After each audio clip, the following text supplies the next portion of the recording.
Mackay here with Ironside Ranch, and we got a couple videos to get out today, or to shoot today, but the one that we're going to start with here is we're going to start with this 25-ton log splitter from Tractor Supply.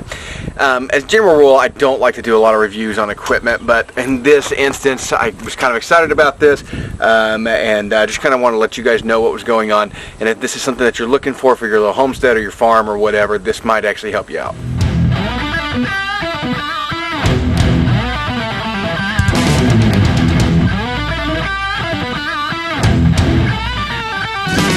Check us out on Facebook. Please like and subscribe to the channel. If you have not done that, that really does help us out. Like the video, obviously, and then share it too. That's a great way to give back to us and kind of help us out. For you know, we don't make anything off of YouTube, guys. This is just for fun for us. We just enjoy doing it. So please share the video if you have time to do so. Thanks. Now, in addressing our log splitter issues and trying to determine how we were going to do this, you have several options. You can obviously rent one, but they're fairly expensive to rent for a day, and we make up that price on, especially with what we got this one for used, we make up that price relatively quickly. We figured about three uses we would actually make up the price of what it would have cost us to rent this. The other thing that we looked at, we did look at a log splitter for the tractor that mounts with the PTO and the hydraulics and everything on the tractor.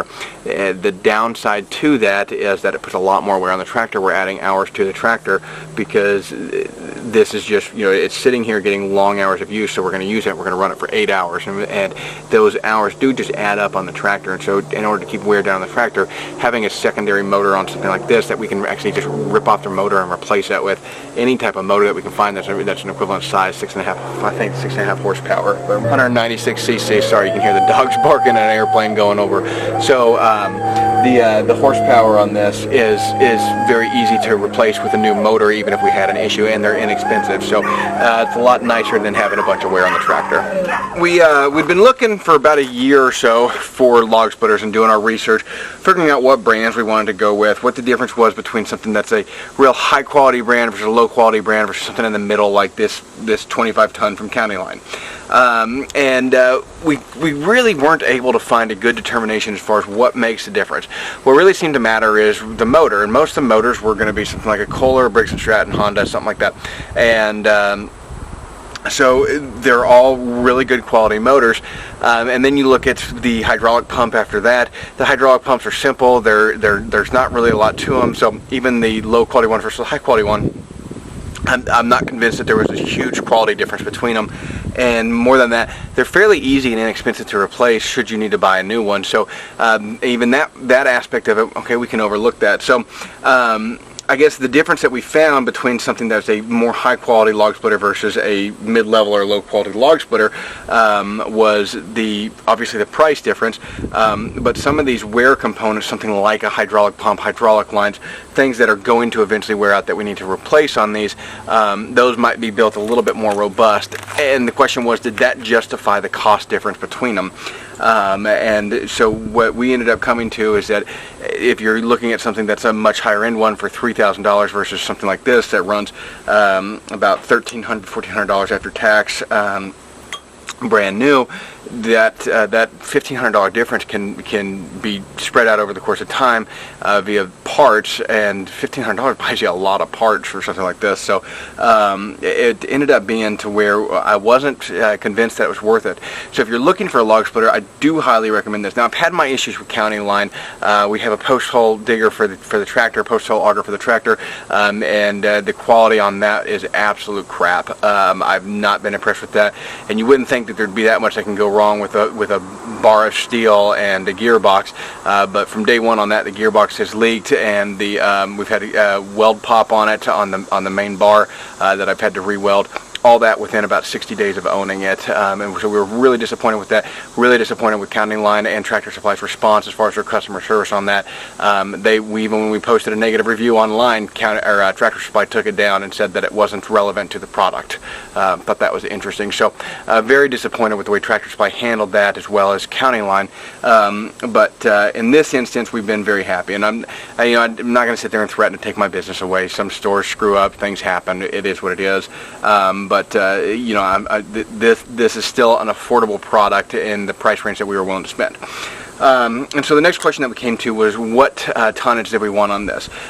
Tractor Supply, this is a 25 ton. The new models, I believe this one's been discontinued. The ones at our current Tractor Supply are a 22 and a 30 ton model. This one obviously sits right in the middle, and we've been very happy with this. We've been splitting some oak rounds that are this big and not had any problems. You know, obviously it does bog down a little bit when you get in some of those big wet oak rounds like that are that large, but it does split them without any issue really, other than just a small bog down in it for just a second, and then it seems to slide right through it. We probably would not have those issues if we were getting something like a 30 ton, and it would probably be a little bit smoother on some of those bigger rounds.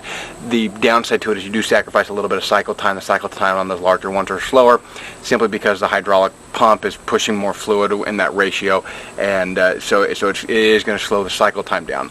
So you do have to kind of balance that. You don't want to necessarily get the most tonnage that you possibly can get, and there is a benefit to having a little bit less tonnage because you can split a little bit faster, which does make a difference when you're going through a lot of wood. And if you don't need that larger tonnage, it doesn't seem to make quite as much. It's not quite as appealing. Particularly if you're up north where it's a lot of softwood, things like the pines and Douglas firs and stuff like that that are way up in the mountains. This goes right through those without any problems. Down here in the south we have a lot more hardwood. We have a lot of oaks, and those hardwoods can make this bog down a little bit more, especially when you get to the knots on them. But again, this 25 ton has been able to split every single log we've thrown at it, and the only issues that we've seen from it is a small bog down on it. That's fairly insignificant bog down, nothing that even probably a 30 ton wouldn't have. It might just be to a lesser extent. Okay, so the only real problem we've had with this, and the only thing that I find super problematic, is this hydraulic reservoir cap here. When we bought this had a plastic one here. This has since been replaced with a metal one, but you can no longer buy one in the size that fits this reservoir. The heading line doesn't make it, the suppliers don't have it. We went to third parties, nobody had it, and so we bought the one for the current model, and then I took it to a machine shop, had them make me a new little spout for it, a female end, and then they welded that on there, and honestly they did a pretty poor job cosmetically with the weld there, but it's solid. So that's been the only problem we have with this. I believe the newer models all have a metal one, but that plastic one in there was just stupid. To put a plastic piece on something that gets that hot in the reservoir with pressure and everything, what it ended up doing is it actually melted it in there, melted in the threads, and we had to break it out a piece at a time and clean out the reservoir. It's a real pain. So this particular log splitter we were able to pick up for about 300 bucks used. We got a great deal on it. The lady just wanted to get it out of her garage. It needed a little bit of TLC, so we were real happy with it. She was happy with the deal, and she just wanted it gone. We did have to put a little bit of money into it. We had to, like I said, I mentioned that hydraulic spout. We did have to address that issue, and that was not any easy issue. We did have to take this over to a machine shop and have them deal with that. But it was relatively inexpensive. It was $20 for the new cap and $50 for the work to actually weld it on. So that's 70 bucks to get that taken care of. Then we put all new hydraulic fluid in it. The hydraulic fluid was really bad, really dirty, had a bunch of water in it, so we drained the hydraulic reservoir, put a new filter on there, and got that cleaned out real good. The other issue that we've had is that the carburetor is really filthy, simply because it had been left with fuel. The woman that we bought it from had inherited it, and so who knows how long it had been sitting there. That carburetor had just a bunch of gunk in it. It was still able to run, so I didn't have to take the carburetor apart. Basically what I've been doing is just putting good fuel in there with a good cleaner, and it seems to be getting better and better each time we run it. So hopefully over the next 3 or 4 tanks of fuel going through it, which we've got plenty of wood to split to do that, that'll clean out and it'll be running a little bit smoother. So right now it's got a good, it's running well, but it is a little bit inconsistent and very sputtery. So it's getting better each time. It just needs a little bit more work. You can see this model here goes from vertical to horizontal motions, so we can do both on this. We have found that we never use a vertical motion or the vertical press on there. I suppose if you had a really big log that you couldn't get stood up, that would be handy to have, but we have yet to use it. Actually, we use it always in horizontal. It's easier on my back, and so that seems to work the best for us. You can see the cycle time on this one is 11.5 seconds. The reality of it is it's actually closer to about 10 seconds, so it's a little bit faster than what they advertise it at, but it does at least meet that. Again, the cycle time is important when if you consider that you're splitting hundreds and hundreds of logs in a couple hours. That cycle time, those couple seconds you save from a 15-second cycle time to a 10-second cycle time, does make a difference, and that's why I say that tonnage is not quite as important as the cycle time. Certainly they both matter, but you have to have a balancing act between them. The motor is equipped with a fuel shutoff valve, making it very nice that when we go to store this during the winter time, when we're not actually here during the summertime, since we do most of our cutting in the winter time. When we go to store it for the summertime, we're not going to use it for 6 months. I can run it out of fuel to get all that fuel out of the carburetor. I can leave the fuel there in the gas with a little bit of stabilizer in it, and it's not a concern with the carburetor gumming up. So that is a nice feature that this one has. I assume most of them have it, but again, I'm only familiar with this one, so what other log splitters have these features, I have no idea. The hydraulic lever is equipped with an auto reverse feature, so when you actually reverse the hydraulic splitter, you don't have to stand by and wait for that to get all the way back. You just hit the reverse button and go get your next log, and it will automatically stop when it hits the rear. In fairness, it would be nice to have that going forward too, to have a lock lever or something like that you could send it forward and lock it in place. That way you can hold some of the bigger logs in place, but I realize for safety reasons they will never equip a log splitter with that. The catch for the sides on it, the log catchers for it, would be an added benefit. I am going to see if the 22-ton one that they currently sell at Tractor Supply will fit this, and if it does, I suspect we will get that. Otherwise, we'll end up making something for it, because it would be nice to have those catchers on the side. And really, other than that, guys, it's a log splitter. It's a motor, a hydraulic pump, and 2 hydraulic lines, and a big cylinder. It's really not that complicated. It is a very nice splitter. We certainly like the wedge that comes with it. I'm not a huge fan of 4-way wedges because they seem to bog down a little bit more as well. You can, if you rotate the logs right, you can get a good 4-way split just by backing it out a little bit and rotating the logs, and that seems to save you the time that a 4-way splitter would have. A 4-way splitter, like I said, especially when you're only splitting a log one time, it seems to bog down a little bit more, and it slows your cycle time down. So I'm not a huge fan of 4-way heads on log splitters.